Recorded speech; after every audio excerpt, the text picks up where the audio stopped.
Hand it to him. He has a drink and proceeds to ask me, can you suck it a little? I look him up and down and I realize he's wearing the exact same clothes he had on yesterday. We went on our date, which was also what he wore to work that day. I'm not sure what will make him think on top of all my chaos I would want to suck his dirty feet. So I met this guy while out with my cousin and we decided to exchange numbers.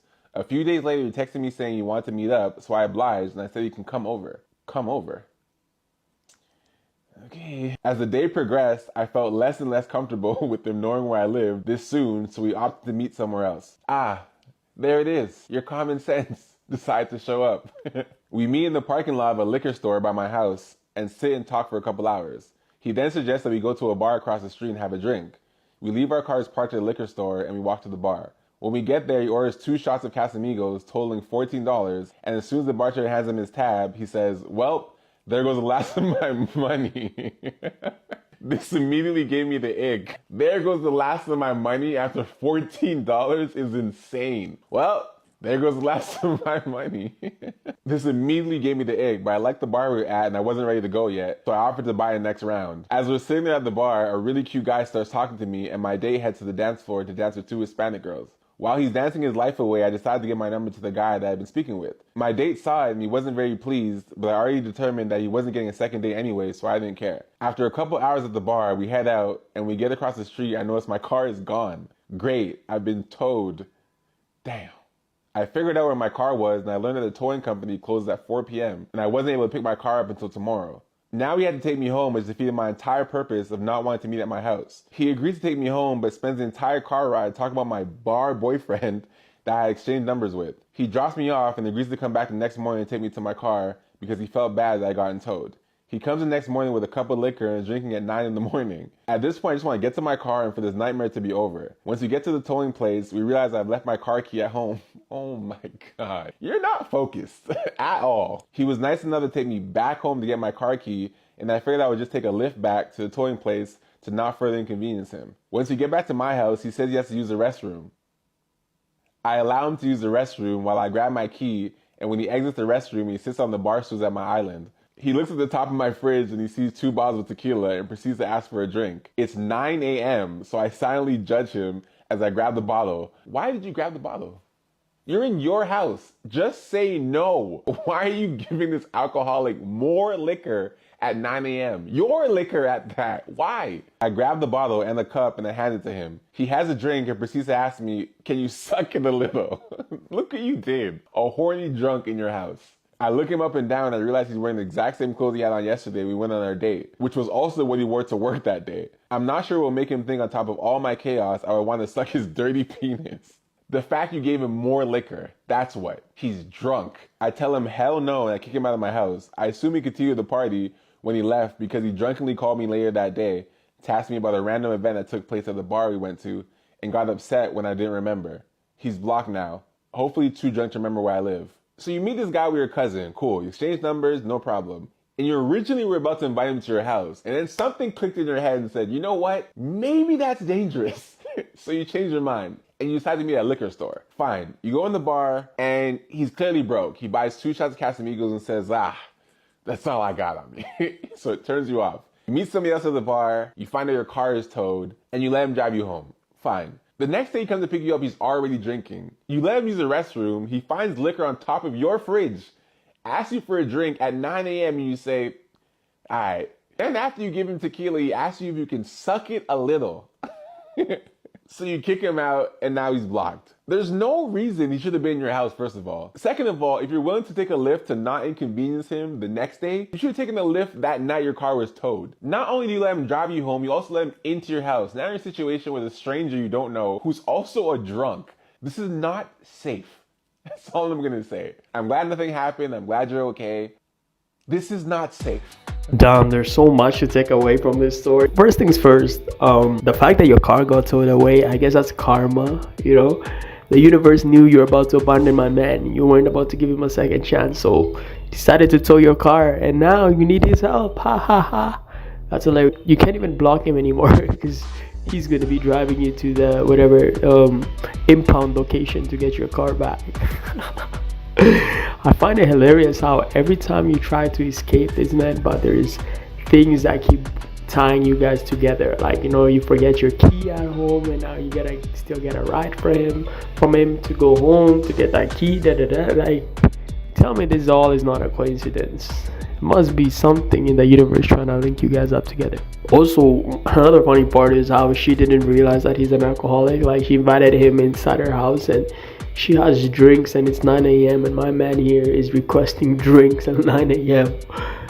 That's a different kind of alcoholic. I'm talking about, like, damn, 9 a.m. bro, no breakfast, nothing, just alcohol, eh? Straight up, my guy is jumping to the drinks. Wow, that's crazy. But you know what? Outside of his alcohol issues, this guy seems like a decent dude, right? He's respectful, he's not forcing himself on you. And on top of that, he helped you out.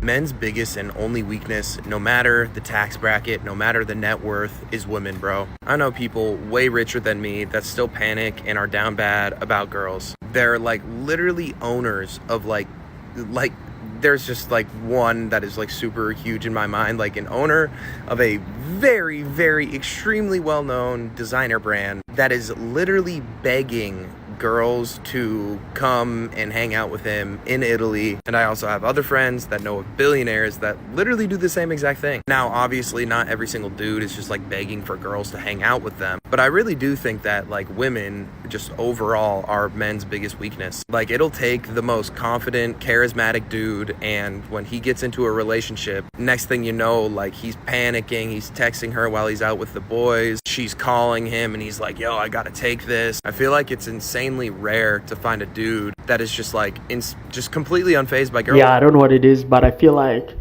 as long as the world keeps on rotating around, you're always gonna have this issue. Yeah, you can have millionaires, billionaires, but when it comes to women, they're suckers. For some odd reasons, that's what they say. Pussy runs the world. That's what they say, man, right? It does run the world. So my ex said choose me or being a bottle girl. I was sad as fuck bringing out them bottles.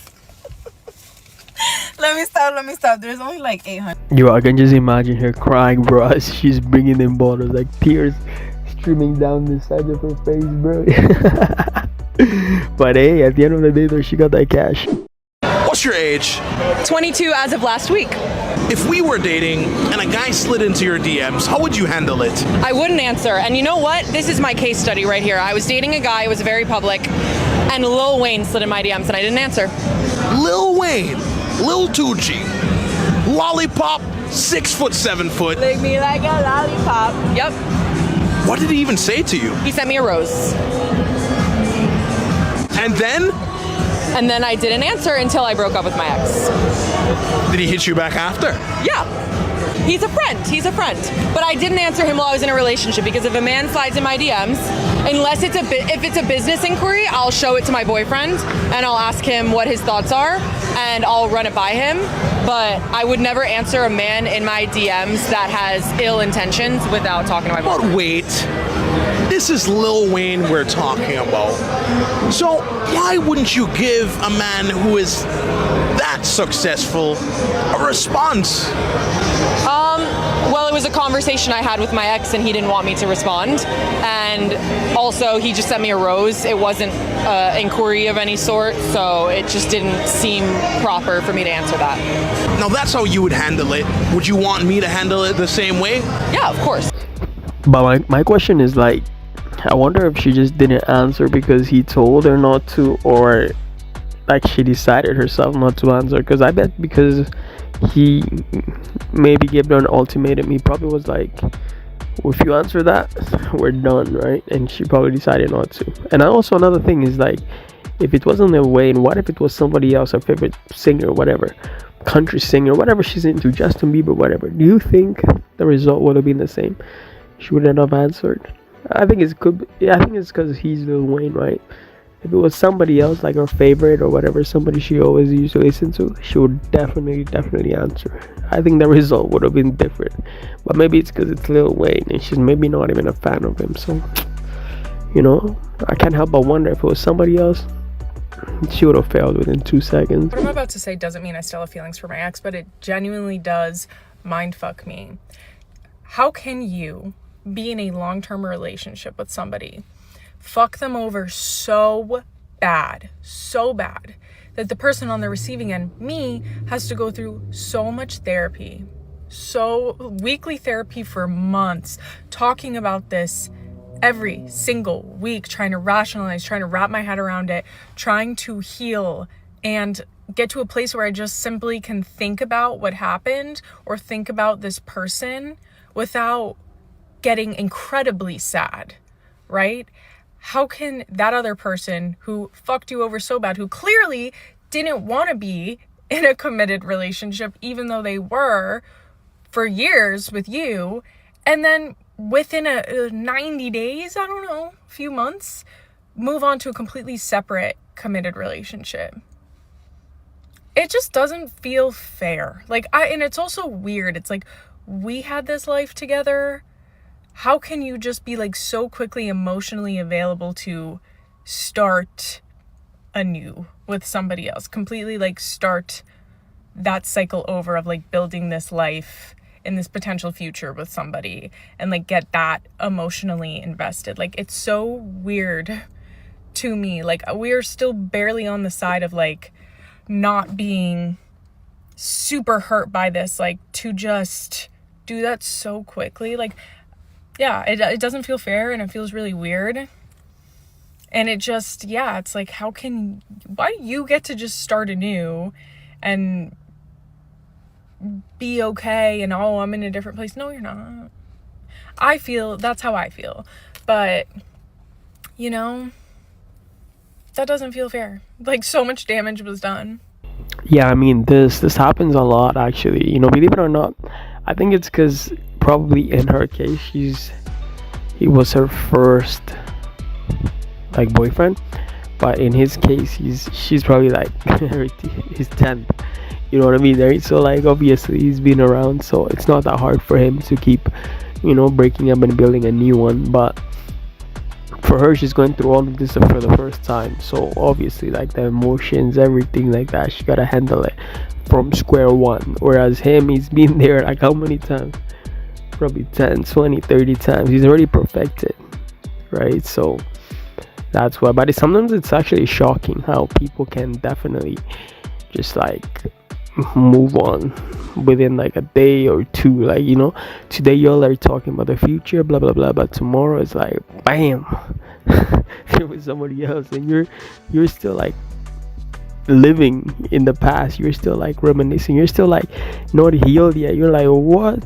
But they're already gone, got a new partner, probably got engaged, have kids on the way, already married, the house is there, whatever. Everything is already moving forward on their part. But on your part, is like you still have their BS you gotta throw out of the house. You still gotta like, you know, detach yourself from them. You're still like healing, crying yourself to sleep every night. But on their case, they already moved on. This happens so frequently, believe it or not, but it's actually shocking, you know. But at the same time, like I said, it all depends, right? It's all just on experience. If the other partner has gone through this multiple times, you know, they've gone in a relationship, broke up, got another partner, broke up, got another one, broke up, and this is your first person, right? Like, you never dated anyone serious like that, and now you dated them and then you broke up with them. Obviously you're gonna take it harder than them, right? To them, they've already been down that road numerous times before. That's why they're cool with it. But to you, this is all new, right? The emotions, everything you're going through, right? So yeah.